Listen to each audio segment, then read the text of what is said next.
All right. I'll be talking a little bit about my site visit with you all today. I visited Homeboy Industries in downtown Los Angeles, and it's honestly a very reputable place and a place that I've heard of when I was an undergrad and both talked about, but I've never been able to go and visit. So it truly was a joy to go and see everything that's happening there. A quick overview of what they do is they bring in people who may be coming out of prison or don't want to be involved with gangs anymore and give them a second chance. So they get them involved with different programs, including classes. I saw people learning arithmetic, learning language classes, and basically a lot of people are given a chance to learn things that they never had the opportunity to growing up. Another thing that they do there is tattoo removal. They do that for free actually, and doctors come in and volunteer their time to assist that process. And I saw a huge line of people trying to remove tattoos, and it seemed as if they were offering it for free, which is really cool because I imagine it's probably an expensive process to remove tattoos. And lastly, they were employing people. So they have their own bakery that they operate, they have different services, catering services, and a lot of these individuals are given a second chance.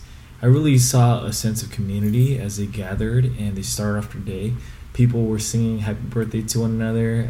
They were calling out different things to remember. Someone said an opening word of prayer. And in many ways, it felt like church almost without actually being church. I had the opportunity to be shown around by someone named David. And David was an example of some of the stories that we read about in this class. So he was involved in a not so great home growing up. They didn't have a lot of money. He got involved in gangs early on because he was enticed by the draw of money there and what he was able to do from selling drugs, and he was using at the age of 8. He was also led into a gang situation and was given leadership opportunities very early on, but that shaped the trajectory of his life, and he ended up in prison.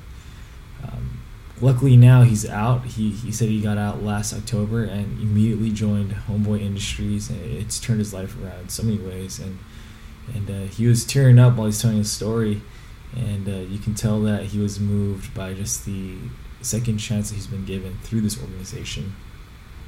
So some of the justice issues that I believe Homeboy Industries does a good job of addressing in our society are related to KME 9 and 10. So number 9 talks about the injustice that is present with economic injustice, people in power dominating others, as well as people being excluded from the community.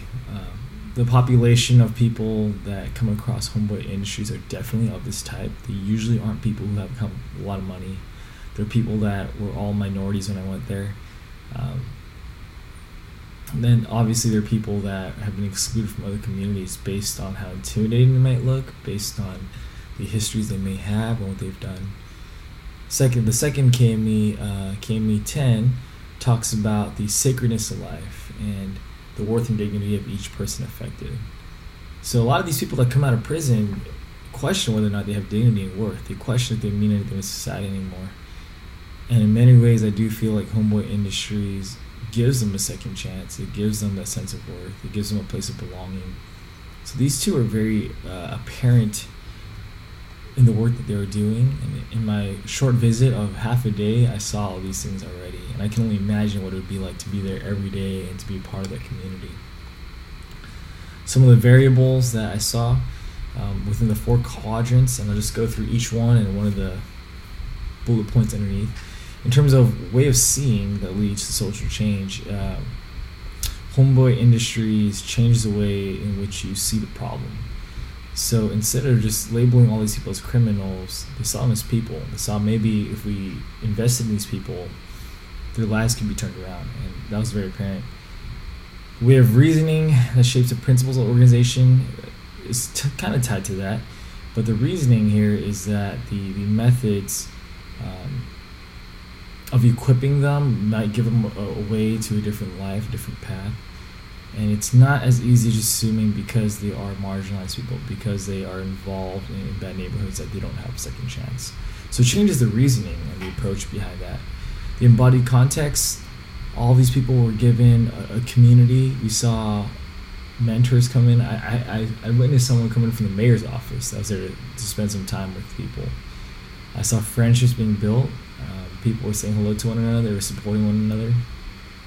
And truly, it was almost as if a lot of these people were family, and I was given a small glimpse of that. And lastly, with basic convictions, this is where it ties into our class in a very special way. The person who started Homeboy Industries was Father Greg Boyle, and obviously he comes from a spiritual background, and that informs and shapes a lot of what he believes and what he does. So you have people that have come to know God through this organization. That might not have been their initial expectation, but through the workings of what they do, it's very apparent that the Marian Kingdom worked there. So this visit for me affirmed my understanding and the need for transformation. And at one point in my life, I actually considered this as a career path, to be involved with people who are incarcerated, to be working in a situation where I would help them rehab and adjust to normal life again. And I got to see this work being done in real life, not just in theory and concepts, but boots on the ground. And it was apparent that second chances were being experienced by all these people. And more than anything else, I did feel like the grace of God was present in this place.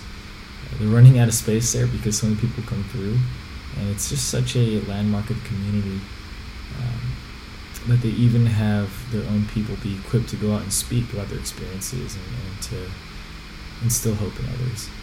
So that's what I have to say about my visit there. If you ever have a chance and you're in the downtown LA area, they do tours, and you can just walk in. They even have a cafe you can buy a cup of coffee at and eat a meal at.